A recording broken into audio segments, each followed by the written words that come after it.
Today we're going to take you on a journey through traditional Chinese medicine, and I'll be speaking with Janek, who is a registered Chinese medical practitioner. So let's go. Janek, what are the basic principles of Chinese medicine? Well, the basic principles of Chinese medicine are the same as the basic principles of any primary medicine. It's to address ill health and suffering, and to maintain well-being. Okay, so how is it different from traditional medicine or Western medicine? Well, it is a traditional medicine. It's just a traditional medicine of another culture. So it's a primary medicine of China. It's developed over a long period of time.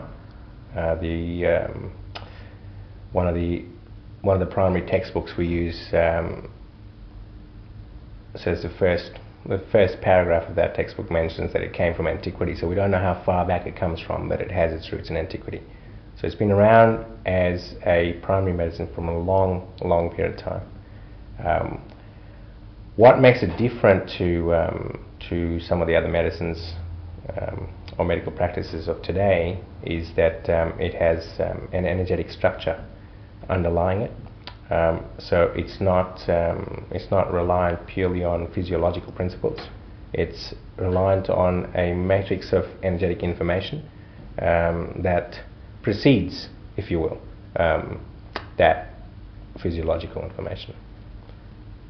It gives it a name.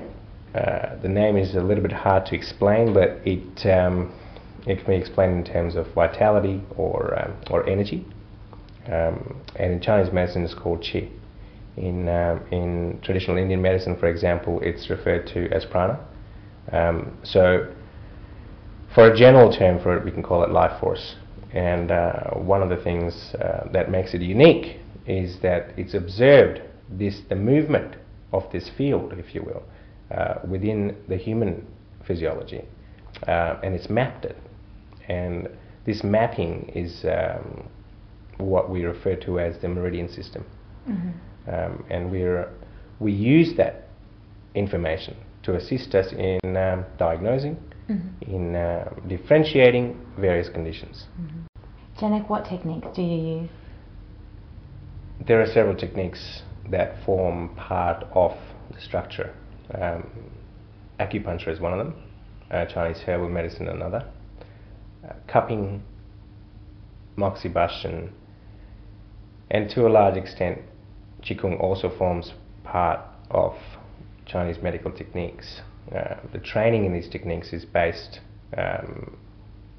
individually, and then you also have a certain amount of information that you need to have regards the other techniques. Mm-hmm. The primary techniques are acupuncture and Chinese herbal medicine. Mm-hmm. Okay.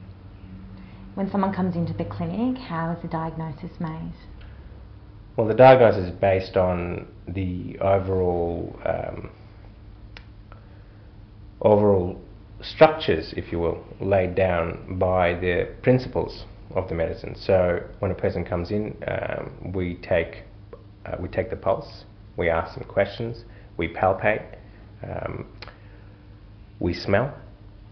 Not very popular these days, but we have to do that. And we gather information based on these various grids, which allows us to differentiate and come up with a differential diagnosis. Once you have a differential diagnosis, only then do you have the warrant, if you will, to act. The differential diagnosis leads you to a treatment principle, and then you apply the treatment principle. You work out which techniques, or a specific technique or a combination of techniques, which are best suited to achieve that treatment principle, and then you apply that. Sharon, tell me about your experiences with Chinese medicine. I first used Chinese medicine about 20 years ago when I was receiving treatment for infertility and endometriosis, and I actually became pregnant. I was on the IVF program at the time when I was using the herbs, and I love the philosophy behind Chinese medicine, and it treats you as a whole person. So I've continued on my life's journey to use Chinese medicine because I get good results with various health issues that I've had along the way. Mm-hmm. So yeah, I really find it works well for me. gives me a good sense of well-being and better energy and different things like that. What are some of the other differences you've noticed over the years? I'm health-wise in the best position that I've ever been, I think, now. And I've had a lot of health issues over the years, ranging from infertility right through to various things. So I like it because it empowers you to take an active role in your own well-being. What are the qualifications that are required to become a Chinese medical practitioner? The minimum qualifications are a degree requirement in traditional Chinese medicine. We are a registered profession in Victoria. You have to belong to the Chinese Medicine Registration Board of Victoria you have to register with them in order to practice in Victoria legally. So I believe the RMIT degree is 5 years, VUT is very similar. So that's a minimum requirement, plus you need to have some level of internship, if you will, and most programs have either internships in China or placements with practitioners in Victoria itself as part of the curriculum.